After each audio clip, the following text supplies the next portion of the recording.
각자 생활 속에서도 많이 하시고 계시지 않은데요. 다음으로 저희 세워진 다음에 얼마 안 돼서 저희들이 이제 매주 오후마다 이런저런 이제 토론회하고 대화할 때 우리 안에 이제 제안됐던 게 있었습니다. 그게 쓰레기를 줄일 수 있도록 해보자. 그래서 식사할 때 먹을 만큼만 가져가는 거죠. 그래서 잔반이 남으면 안 됩니다. 그러니까 밥이 많이 남아서 남은 거는 가져가서 또 먹을 수 있는데 잔반이 남는 거는 쓰레기가 되고 죽을 게 아니죠. 그러니까 먹을 만큼만 가져가고 잔반이 안 남도록 그렇게 해주시면 좋겠습니다. 그리고 종이컵을 가급적 사용을 안 하시면 좋겠습니다. 그래서 이제 컵들을 갖다 놓은 거거든요. 그래서 컵 하나를 쓰고 그냥 이렇게 놓는 게 아니라 하루 종일 쓰는 겁니다. 하나 이렇게 붙잡으면 하루 종일. 그래서 본인이 이제 커피 마시고 좀 그러면 가서 본인이 닦아서 또 다른 거 마시고 이렇게 하시면 되겠습니다. 그래서 이제 컵이 모자랄 때 그때는 종이컵을 쓸 수밖에 없겠지만 가급적이면 그게 이제 일종의 훈련같이 되면 좋겠습니다. 그리고 컵을 이것저것 쓰는 게 좀 불편하신 분은 자기 컵을 들고 다니시면 됩니다. 아니면 본인 컵을 여기다 갖다 놓으시던지요. 이렇게 해서 쓰레기가 가급적 없도록 그렇게 해주시면 좋겠습니다. 사무실에서도 거의 이면지를 씁니다. 어지간한 건 다 이면지를 써서 이렇게 해주시면 좋겠습니다. 지난 월요일, 화요일에 교회 입점용 목회자 운동 수련회가 있었습니다. 우리 같은 교회, 건강한 작은 교회를 지향하는 목회자들 한 35명 정도가 모여서 양재에서 1박 2일 동안 수련회를 했는데요. 참 좋은 시간이었습니다. 우리들이 지향하고 있는 교회가 무엇인지 다시 한번 살펴보고 또 우리 올해 어떤 사역들을 감당할지 여러 가지 이야기를 나눴는데요. 저는 교회 입점용 목회자 운동도 그렇고 우리 교회가 가입되어 있는 개혁교회 네트워크도 그렇고 참 소망이 있다고 생각합니다. 우리가 큰 교회 혹은 어떤 교회들의 잘못에 대해서 때로 비판하고 때로 싸워야 될 일이 있으면 싸워야 될 것입니다. 그러나 그렇게 하는 것만으로는 다른 교회를 만들어갈 수 없습니다. 비판하고 조롱하고 비난하고 거기서 그쳐서는 안 됩니다. 그 다음에 우리 삶이 우리 각자의 삶도 마찬가지고 우리 교회도 마찬가지고 새로운 샘물을 만드는 일에 힘을 모아야 됩니다. 저는 꿈꾸기는 한 10년 정도 후에는 정말 우리 한국교회가 건강한 작은 교회가 큰 흐름이 됐으면 좋겠습니다. 물론 큰 교회도 큰 교회대로 자기 역할이 있을 겁니다. 건강한 작은 교회들이 많아지면 큰 교회도 자극을 받습니다. 그리고 또 달라집니다. 그렇게 서로 달라져서 서로 배워지고 그렇게 해서 한국교회 전체가 달라질 수 있는 거죠. 그래서 건강한 작은 교회에 대한 꿈을 우리는 계속 꾸고 가고 그런 목회를 하는 목회자들을 돕고 또 그런 교회들을 협력하고 그런 일들이 참 소중하다. 우리 도안공로 지역교회가 그 일을 참 잘 감당했으면 좋겠습니다. 오늘 말씀을 나누도록 하겠습니다. 오늘 우리가 읽은 말씀은 우리가 잘 아는 말씀입니다. 죄송합니다. 출애굽 32장의 금송아지 사건 아마 많이들 알고 계실 것 같습니다. 지난주에 우리는 스스로 계신 하나님, 다시 얘기해서 인격적이고 움직이신 하나님, 그냥 어디에 모셔져 있는 하나님이 아니라 우리 삶에 개입하셔서 우리를 창조하시고 구원하시고 우리를 붙드시고 그리고 우리를 살리시는 그런 하나님에 대해서 생각해 보았습니다. 그 하나님이 모세를 보냈습니다. 그리고 히브리 노예들 자기 삶을 자기 스스로 어떻게 할 수 없는 그런 아픔과 고난 가운데 있는 민족을 하나님께서 구원하신 것입니다. 그리고 그들을 출애굽시켰습니다. 풍요와 안정 가운데 대제국을 이루고 있었던 이집트는 이스라엘 히브리 노예들을 보낼 마음이 전혀 없었습니다. 그들은 자신들의 신이 혹은 자신들의 힘이 그 제국을 이루었다고 확신하고 있었습니다. 자신이 있었습니다.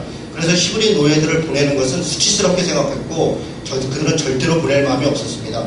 그런데 하나님께서는 그들의 마음을 돌이킵니다. 어떻게 돌이키십니까? 10가지 재앙이라는 무시무시한 재앙이 그들도 어쩔 수 없는 그런 재앙이 결국 그들을 보내게 합니다. 그것을 통해서 이집트 파라오와 이집트 백성들이 하나님이 누구신가를 분명히 깨닫습니다. 그 하나님은 전능한 분이시고 세상을 창조하신 분이라는 것을 알게 됩니다. 이집트 파라오와 이집트 백성만 그것을 알게 된 것이 아닙니다. 사실은 이스라엘 백성들, 그 히브리 노예들도 하나님 앞에 기도하고 간구했지만 자신들이 믿고 있는 그 하나님이 어떤 분인지 정확히 몰랐습니다. 10개의 재앙을 일어나는 동안 그들은 분명히 깨닫습니다. 아, 하나님이 전능한 분이시구나, 창조자시구나 라는 것을 분명히 인식합니다.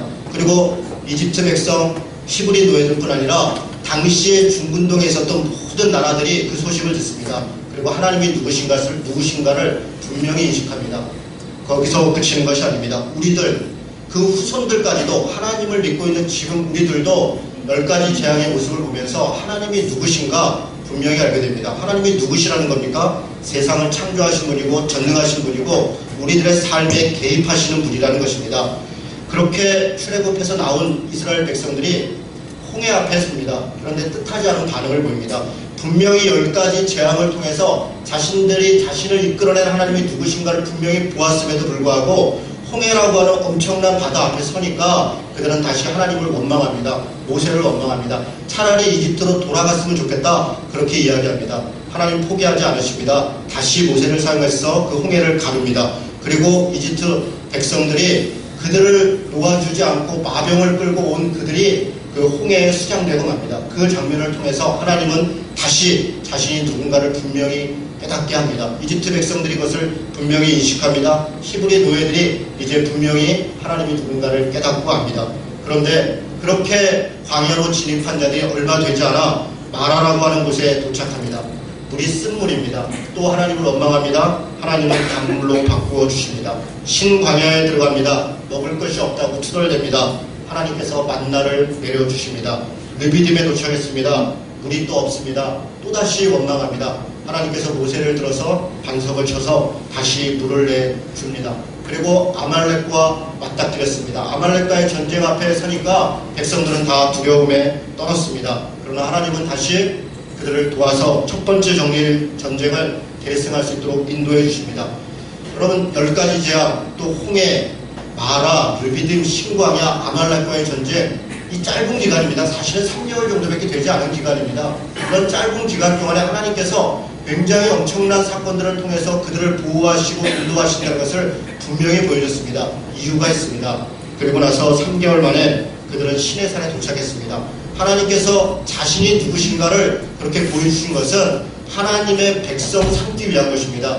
그리고 그들을 시내산에서 언약을 통해서 내가 내 백성 삼겠다, 내가 너희들을 구출한 것은 하나님의 나라에 임해서 약속한 땅에 가서 하나님만을 의지해서 살 수 있는 그런 백성으로 이끌겠다라고 하는 것입니다. 그것을 위해서 자신이 누군가를 정말 분명하게 하나님은 보여주셨고, 때때로 그들이 원망하고 하나님을 의심할 때마다 그것을 책망하기보다 그를 도와서 그들을 이끌어왔습니다. 그리고 시내산에서 그들과 언약을 맺습니다. 출애굽기 19장 5절 6절에 보면 세계가 다 내게 속하였나니 너희가 내 말을 잘 듣고 내 언약을 지키면 너희는 모든 민족 중에서 내 소유가 되겠고 너희가 내게 대하여 제사장 나라가 되며 거룩한 백성이 되리라. 아멘. 그렇습니다. 하나님께서는 많은 민족과 많은 세계가 본인 손에 있지만 그러나 그 중에 특별히 어떤 민족을 택해서 하나님의 나라를, 그래서 그 나라를 통해서 많은 나라들이, 많은 백성들이 주님께 돌아오는 그런 제사장 역할을 하기를 기대했습니다. 그것에 대해서 많은 백성들은 아멘으로 화답했습니다. 모세가 묻습니다. 하나님이 내게 이렇게 말씀하셨는데 너희들이 이 명령을 따르겠느냐? 많은 백성들이 아멘, 그렇게 하겠습니다. 그리고 작심합니다. 하나님께서 그 말씀을 듣고 모세를 시내산으로 불러올립니다. 시내산을 모세가 올라가는 과정은 엄중한 것입니다. 그것은 하나님과 언약을 맺는 것이기 때문에 그냥 널러 올라간 게 아닙니다. 많은 절차가 있었고 그 절차를 통해서 다시 한번 이스라엘 백성이 하나님 앞에서 그 약속을 지킬 것인가를 몇 번을 되묻습니다. 모세가 제단을 쌓고 12지파를 상징하는 12기둥을 세웁니다. 그리고 거기에 번제와 화목제를 드립니다. 70명의 장로들이 함께합니다. 그리고 모든 민족들이 거기서 번제와 화목제를 드리고 다시 묻습니다. 그 말에 모든 민족들이 이렇게 대답합니다. 이는 여호와께서 모든 백성들은 한 목소리로 이렇게 대답합니다. 그들이 한 소리로 응답하여 이르되 여호와께서 말씀하신 모든 것을 우리가 준행하리이다. 이스라엘 백성들의 답변입니다. 하나님 앞에서 다시 한번 자신들이 하나님의 명령을, 지금 모세가 시내산에 올라가서 그들이 받아올 명령을 반드시 준행할 것이다, 그렇게 약속합니다. 모세가 다시 묻습니다. 모세가 번제와 화목제를 드린 다음에 그 피를 사방에 뿌리고 이야기합니다. 이는 여호와께서 이 모든 말씀에 대하여 너희와 세우신 언약의 피니라. 무슨 얘기입니까? 희생의 대가라는 것입니다. 그냥 주어지는 것이 아니라 누군가의 피와 누군가의 고통을 통해서 주어지는 평화라는 것입니다. 그런 언약이라는 것입니다. 그것에 대해서 백성들은 분명히 인식했고 그렇게 대답했습니다. 모세는 산으로 올라갔습니다. 40일 동안 밤낮을 하나님 앞에서 말씀을 받았고, 그리고 성막이 무엇입니까? 하나님을 만나는 장소입니다. 하나님을 만나는 것의 장소에 대한 구체적인 지침들을 받습니다. 그렇게 있는 동안 뜻밖의 일이 벌어집니다. 광야의 이 밑에 있었던 백성들 안에 소란이 일어납니다. 그들은 불과 40일 정도밖에 모세가 자리를 비우지 않았는데 그 사이에 그들의 이야기는 이런 것입니다. 32장 1절입니다. 오늘 같이 한번 읽도록 하겠습니다. 같이 읽습니다. 시작. 백성이 모세가 산에서 내려오니 그들을 보고 물러 백성이 아론에게 이르러 가라되 일어나라 우리를 위하여 우리를 인도할 신을 만들라. 이 모세 곧 우리를 애굽 땅에서 인도하여 낸 사람은 어찌 되었는지 알지 못합니다. 여러분, 지금 이 장면이 되게 특이하지 않습니까? 지금 불과 40일밖에 시간이 지나지 않았는데 그동안에 생각해 보시죠. 지난 3개월 동안 10가지 재앙을 한 2년 정도에 걸쳐서 있었는데요. 10가지 재앙이 있은 후에, 그리고 6월절 이후에 홍해에서의 기적, 마라에서의 기적, 느기딤에서의 기적, 신광야에서의 기적, 아말렉과의 전쟁, 이런 거를 불과 3개월 동안 통과하면서 하나님이 누구신가를 분명히 알았던 사람들이 불과 40일 정도, 한 달 정도, 이런 정도 시간이 지났는데 두려워합니다. 하나님을 내놓으라는 겁니다. 그들은 광야에서 자신들의 하나님이 없으면 살 수 없다는 것을 생각합니다. 그들이 하나님의 기적을 보면 볼수록 무슨 생각을 했냐면, 하나님은 우리가 원하는 것들을 이루어줄 것이다. 내가 원하는 것들을 이끌어주시고 자신들이 가는 가나안 땅은 자기들의 모든 욕망과 욕심이 다 이루어지는 것일 것이다. 그런 기대를 갖습니다. 그러나 3개월 동안 그들이 오면서 불평도 했지만 자신들이 맞닥뜨린 광야의 생활은 결코 자기들의 욕망을 채우는 그런 곳이 아니었습니다. 하나님이 보이지 않자 그들은 두려워합니다. 그리고 원망합니다. 그래서 그들의 이야기가 뭡니까? 우리를 위하여 우리를 인도할 신을 만들라. 여러분, 이스라엘 백성들은 하나님을 어떻게 이해했냐면 자기들의 신이다. 내 욕망을 채우고 우리들의 요구를 들어주는 그런 신이다. 그렇게 이야기했습니다. 여러분, 하나님을 심각하게 오해한 것입니다. 하나님은 누구 개인이나 어떤 집단의 이익을 위해서 존재하는 분이 아닙니다. 하나님은 천지를 창조한 분이고 세상을 구원하신 분입니다. 그리고 그들에게 언약을 맺을 때 무엇라고 말씀하시냐면, 내가 너희들의 욕구를 다 들어주겠다, 이렇게 말씀하시는 게 아닙니다. 내 말을 듣고 내게 약속한 언약을 지키면, 이렇게 얘기했습니다. 하나님이 요구하는 것은 하나님께서 우리의 욕망을 다 들어주겠다, 그런 신이 되겠다는 게 아니라 하나님의 말씀을 따라 그 말씀에 순종하는 백성이 되면, 그러면 하나님께서 그들을 들어서 제사장 나라로 쓰겠다, 그렇게 말씀하신 것입니다.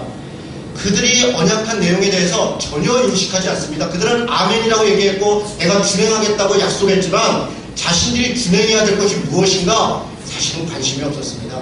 그저 하나님이 나를 지켜주겠구나, 내가 목마르면 물 주겠구나, 내가 힘없으면 도와주겠구나, 내가 싸움이 있으면 나를 지켜주겠구나, 그렇게 생각했습니다.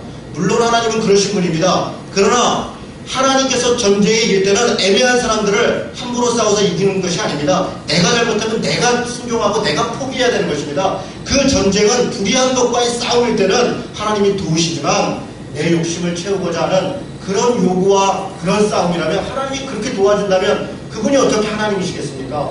하나님은 우리에게 오히려 하나님의 뜻을 쫓아라, 하나님께 순종해라, 그렇게 살아가는 것이 너도 살고 너희 민족도 살고 전 세계가 사는 길이다, 그렇게 이야기한 것입니다. 그런데 이스라엘 백성들은 자신들의 신을 달라고 합니다.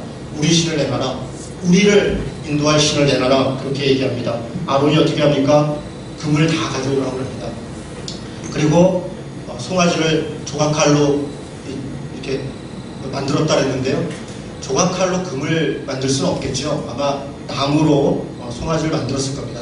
여기서 송아지라고 표현했지만 사실 이게 송아지가 아닙니다. 단어는 소입니다. 소.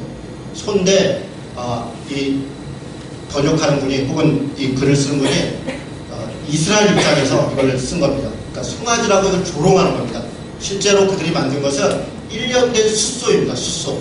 아주 엄청나게 힘이 있어 보이는 그런 아주 큰 이런 소를 만들어 놓고 거기다가 금을 씌웁니다. 그리고 그들이 어떻게 합니까? 여러분 4절 한번 보겠습니다. 아몬이 그 형상을 만들고 그들에게 말하여 이르되 이스라엘아 이는 너희를 애굽 땅에서 인도하여 낸 너희의 신이라 하는지라. 여러분 아론이 뭐라고 답변합니까? 이것은 너희의 신이다 이렇게 얘기합니다. 너희의 신. 너희들이 요구하는 신, 너희들이 하나님 앞에 이런 하나님을 요구했냐? 그 하나님을 내가 주겠다. 너희들이 요구한 너희의 신이다. 그리고 줍니다. 그리고 얘기합니다. 아론이 보고 그 앞에 제단을 쌓고 이에 아론이 공포하여 이르되 내일은 여호와의 절일이니라 하니 6절 같이 읽도록 하겠습니다. 읽습니다. 이튿날에 그들이 일찍 일어나 번제를 드리며 화목제를 드리고 백성이 앉아서 먹고 마시며 일어나서 뛰놀더라. 여러분 이 뜻밖의 일이 벌어졌습니다. 지금 이들이 번제와 화목제를 드립니다. 그리고 그 앞에서 뭘 하냐면 먹고 마시고 뛰어놉니다. 여러분 하나님 앞에 제사하고 거기서 먹고 같이 마시고 같이 나누고 화목제 지내는 게 당연한 것입니다. 그런데 이 글을 읽을 때 우리가 불편함이 있습니다.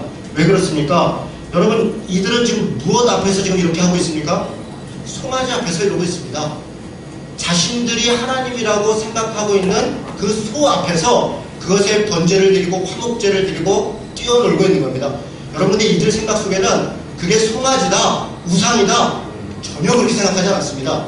뭐라고 얘기합니까? 모세가 여호와의 절일이다. 여호와의 절기라는 겁니다.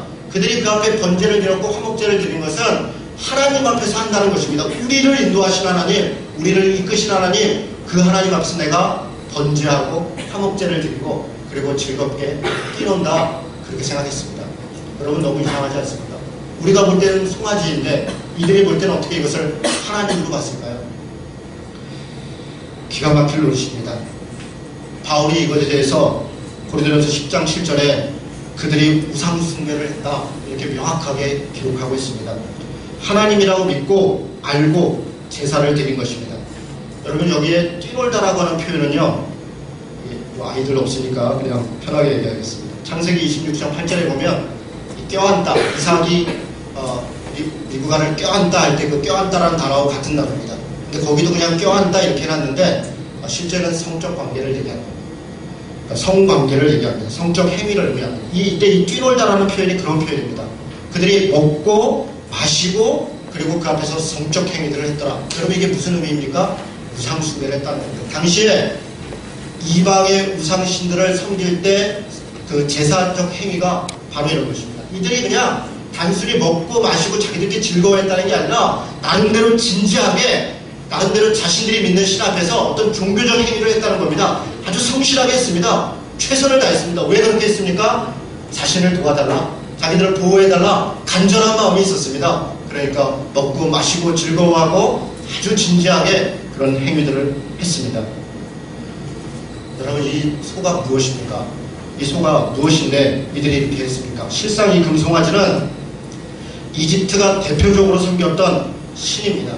아피스라고 하는 신인데요. 아피스는 송아지입니다. 황소, 남자 황소입니다. 1년 된 송아지입니다. 이집트에서는 당시 검은 소 중에서 아주 힘이 센 1년 된 송아지를 이 신으로 선정합니다. 농경사회입니다. 그러니까 이 소가 그들에게 있어서 우상입니다. 그래서 그 신을 어떤 신전에다 모셔놓고 살아있는 동안에는 그 앞에서 절도 하고 뭐 여러 가지 제사 행위를 하고요. 만약에 그 소가 죽으면 그것을 그대로 박제해가지고 그 미라에도 집어넣고 이렇게 섬깁니다. 그게 아피스입니다. 나중에 로마에서 그 아피스를 인간처럼 만들어갖고 세라피스라고 하는 또 우상을 섬깁니다. 나중에 이렇게 그것도 신약 성경에 나옵니다. 아피스라고 하는 이 황소를 그들이 사실은 430년 동안 이집트에 있는 동안 수도 없이 봤습니다. 보기도 했고 처음에는 아마 그런 우상 숭배를 하는 것에 대해서 경계했을 것입니다. 어떻게 하나님을 믿는 자들이 저것을 섬길까? 그런데 430년이 지나는 동안 그들이 노예가 되는 동안 이집트 백성들과 관계를 맺는 동안 때때로 어떤 때는 그 아피스 앞에 자신들도 섬겼고 어떤 경우에는 그것이 우상이라고 생각하고 섬기기도 하고 어떤 경우에는 우리 하나님이 저런 모습이지 않겠느냐, 그러고 섬겼을 것입니다. 아주 익숙한 것입니다. 그래서 그들이 광야에서 하나님을 보여달라고 했을 때 아론과 백성들이 합의해서 만든 신이 바로 아피스인 겁니다. 자신들이 익숙했던 것, 자기들을 보호했다고 생각하는 것, 그리고 힘이 있고 대단히 권력이 있다고 생각했던 바로 그 아피스를 그들은 하나님이라고 만든 것입니다. 여러분, 하나님은 어떤 형상을 가지고 있는 분이 아닙니다. 우리는 하나님을 뭔가를 자꾸 만들려고 합니다. 그래서 이런 게 하나님이다. 십자가도 그런 것이죠. 또 이런저런 게 마찬가지입니다. 우리는 뭔가 형상을 만들어서 하나님이 뭔가 저런 모습일 것이다 생각합니다. 그러나 하나님은 영이십니다.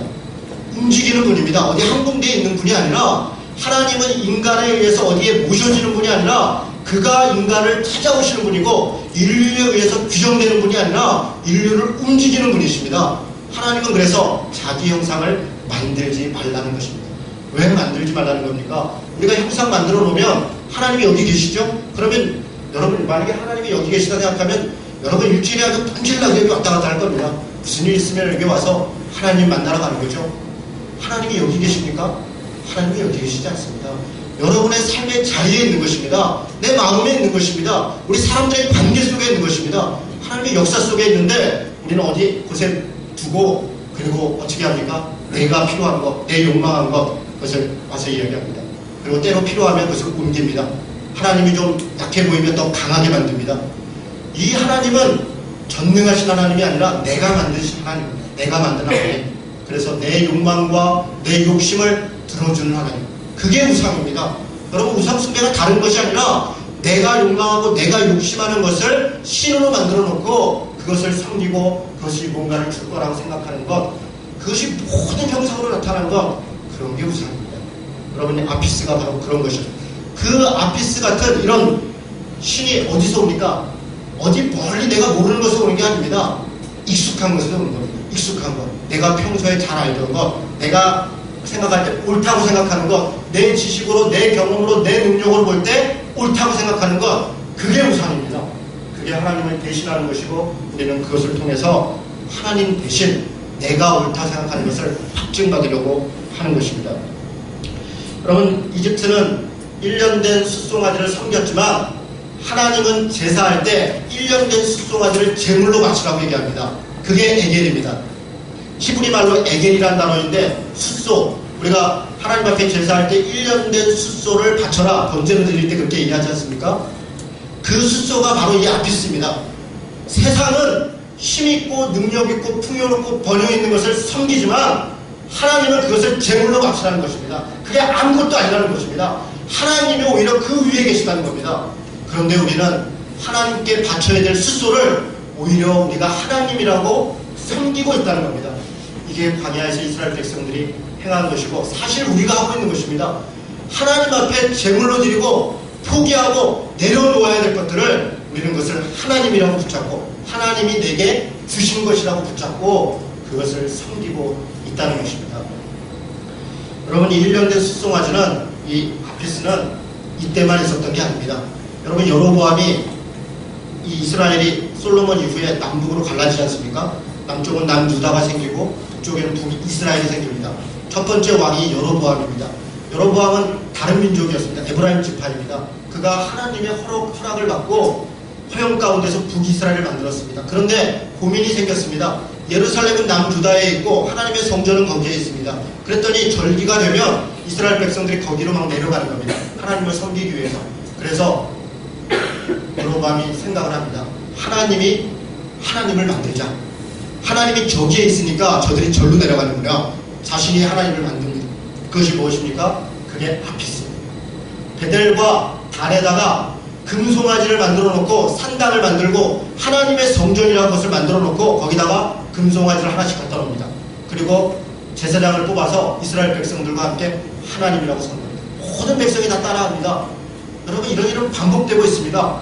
호세아는 북이스라엘의 마지막 선지자입니다. 그가 한탄을 합니다. 마지막 이스라엘의 멸망을 예언하면서 사마리아와 벳아연에 금송아지가 있고 그들이 아직도 그것을 섬기더라. 그것이 무너질 것이다. 호세아의 이야기입니다. 여러분, 구약성경의 이야기들은 계속 그 얘기입니다. 금송아지와 하나님과의 싸움입니다. 풍요와 번영입니다. 금송아지가 1년 된 숫소가 상징하는 것은 풍요로움과 번영을 상징하는 것입니다. 그러나 하나님은 무엇을 상징합니까? 사랑과 평화, 공평과 정의를 상징하는 것입니다. 나만 잘 살고 나만 풍요로운 게 아니라 모두가 함께 사랑하고 평화하고 공평하고 정의롭고, 그것이 하나님의 나라입니다. 그것을 위해서 하나님의 백성들을 선택했고 그리고 그들을 출애굽시켜서 그 모든 과정들을 통해서 나가고 있는데, 이스라엘 백성은 끝까지 자신들이 섬겼던 아피스를 하나님이라고 찾고 있는 것입니다. 여러분, 오늘날도 이 아피스는, 이 에겐이라고 하는 숫송아지는 우리 삶 가운데 분명히 있습니다. 우리 개인에게만 있는 것이 아닙니다. 여러분, 전 세계를 상징하는 금융, 부를 상징하는 곳이 뉴욕에 있는 월스트리트라는 곳입니다. 거기가 이제 전 세계 무슨 주가지수 이런 거 얘기하면 우리 뉴스 시간에 보면 월가에 이런 거 나오지 않습니까? 그게 월스트리트라고 하는 금융거래입니다. 전 세계의 모든 자본과 돈이 다 거기에 모입니다. 그 월스트리트를 상징하는 게 이 소입니다. 여러분, 그 월스트리트 상징하는 소, 이렇게 그림으로 보면 금방 보입니다. 왜냐하면 사람들이 뉴욕을 가면 반드시 거기 갑니다.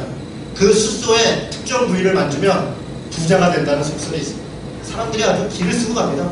마치 흔들바위를 흔들면 애를 낳는다, 머리를 만지면 아들을 낳는다, 이런 것처럼 어떤 거에 코를 만지면 아들을 낳는다, 이러면 그 코가 다 없어지는 거 아닙니까? 그런 게 우리 인간에 대한 욕망이죠. 그 숫소의 특정 부위를 만지면 부자가 된다 그래서 사람들이 거기에 갑니다. 그래서 그 숫소가 아주 크면서로 미친 듯이 날뛰게 이렇게 되어 있습니다. 그 보기만 해도 힘이 아주 넘치게 생겼습니다. 숫소입니다. 그것을 의도하지 않고 만들었던 그것을 아주 잘 만든 것입니다.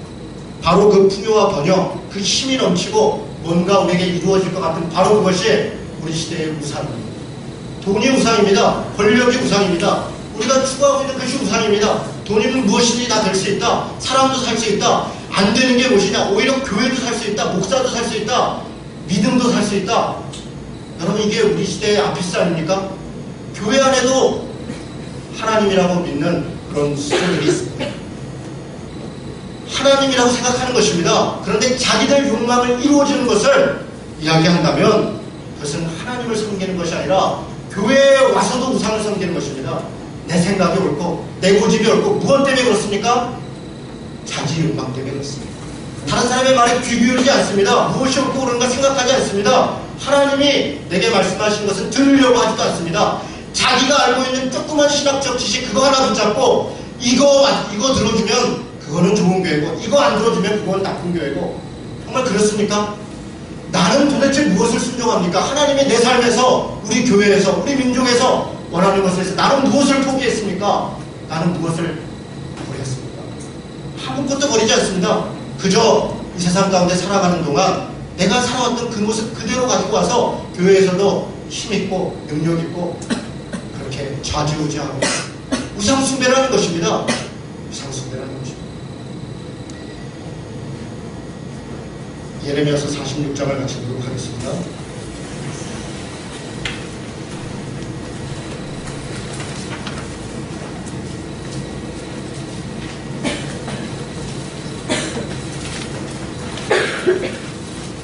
예레미야서 46장 14절 15절입니다.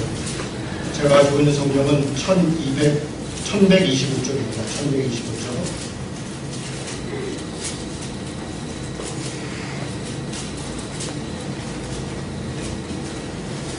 14절 15절 말씀 같이 읽도록 하겠습니다. 읽습니다.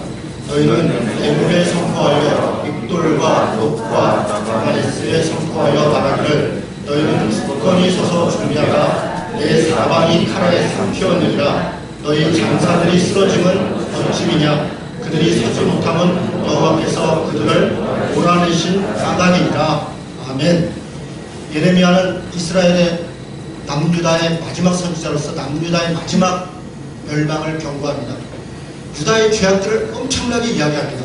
그리고 유다의 주변에 있었던 나라들, 블레셋이나 애굽이나 모압이나 이런 나라들의 멸망에 대해서도 이야기합니다. 그러면서 이 46장은 이집트의 멸망에 대해서 이야기하는 장면입니다. 그리고 오늘 이 말씀은 애굽에 선포하라. 너희들이 이렇게 멸망할 것이다. 그런 이야기를 하는 겁니다. 그런데 이때 이 15절에 장사라는 단어가 있습니다. 너희는 너희 장사들이 쓰러짐은 어찌미냐. 우리 성경에는 장사, 굉장히 힘센 사람 이렇게 되어 있는데 원래 히브리어는 아부르라는 말인데요. 최초로 이 히브리 성경을, 구약 성경을 번역한 성경을 70인역이라고 합니다. 그 헬라어로 최초로 번역한 성경을 헬라어로 번역한 성경을 70인역이라고 하는데 그 70인역에서는 이걸 어떻게 번역했냐면 아피스가 도망갔다 이렇게 표현했습니다. 아피스가, 이 장사에 대해서 아피스가 도망갔다 이렇게 표현합니다. 공동번역은 그 번역을 따릅니다. 공동번역 성경은 이렇게 얘기합니다. 너희 힘센 황소신 아피스가 어찌하여 당하지 못하고 도망치게 되었느냐 이렇게 얘기합니다. 표준 세번역이라고 성경을 좀 쉽게 번역하는 것은 똑같습니다. 세번역 성경들은 다 마찬가지입니다. 너희 표준 세번역이 이렇게 얘기합니다. 어찌하여 너희 힘센 황소가 거꾸로 됐느냐. 무슨 얘기입니까? 이집트가 신뢰하고 믿었던 그 황소가 하나님 앞에 완전히 멸망했다. 그게 이집트의 멸망입니다. 여러분, 우리는 돈이 있고 힘이 있고 권력이 있으면 멸망하지 않을 거라 생각합니다. 그래서 그것이 자손들에게 넘어가고 아주 대단한 힘으로 그것을 천대만대 대단할 걸 생각합니다. 그러나 하나님은 얘기합니다. 황소를 의지하면 당장은 뭔가 되는 것 같으나 분명한 것은 그 황소가 하나님 앞에 무너진다는 것입니다. 내가 의지하고 내 힘으로 세워놓은 내 하나님은 반드시 무너지고 합니다. 그것은 하나님이 아니기 때문에 그렇습니다. 하나님이 어떤 분입니까? 하나님이 천지를 창조하시고 세상을 이끄시는 전능한 분입니다. 그것을 이스라엘 백성들에게 보여준 겁니다. 10가지 지역, 6월절 사건, 홍해의 사건, 마라의 사건, 르비딤 사건, 신광야의 사건, 이런 걸 통해서 지금 그들에게 분명히 보여줬습니다. 하나님이 어떤 분인가를 보여줬음에도 불구하고 그들은 그 하나님을 믿고 순종하고 따르는 것이 아니라 여전히 자신의 권력과 힘을 의지하고 그것을 쫓아가고 있다면 이게 얼마나 비극입니까? 이게 얼마나 비극입니까? 하나님을 오해해서는 안 됩니다. 하나님을 내 마음대로 부리는 존재가 아니라 하나님은 우리가 믿고 순종하고 따라야 되는 존재입니다. 바로 그럴 때 하나님이 우리에게 약속하신 평화도 있는 것이고 기쁨도 있는 것이고 감사도 있는 것이고 만나도 있는 것이고 구름 기둥과 그 기둥을 인도하심도 있는 것입니다. 사랑하는 성도 여러분, 예배당도 십자가도 목사도 종교적 신념도 성경 말씀에 대한 자기 확신도 다 사랑과 평화, 공평과 정의를 향한 것이 아니라면, 풍요와 번영을 위한 도구라면 그것은 모두 다 황금소입니다. 영원한 하나님 나라를 바라보십시다. 지금 이 땅에 이미 임한 하나님의 나라를 위해 우리는 하나님의 나라를 위해 살아가는 사람들입니다. 사랑과 평화를 위해, 공평과 정의를 위해, 때로는 내게 손해가 되고 때로는 아픔이 있다 할지라도 뚜벅뚜벅 한 걸음씩 그렇게 가는 것입니다. 그것이 믿는 것입니다. 그것이 믿는 삶입니다. 그 삶으로 한 주가 살아가는 성도 되시기를 주님의 이름으로 축원합니다. 네. 말씀을 생각하면서 기도를 하겠습니다. 세상의 헛된 욕심과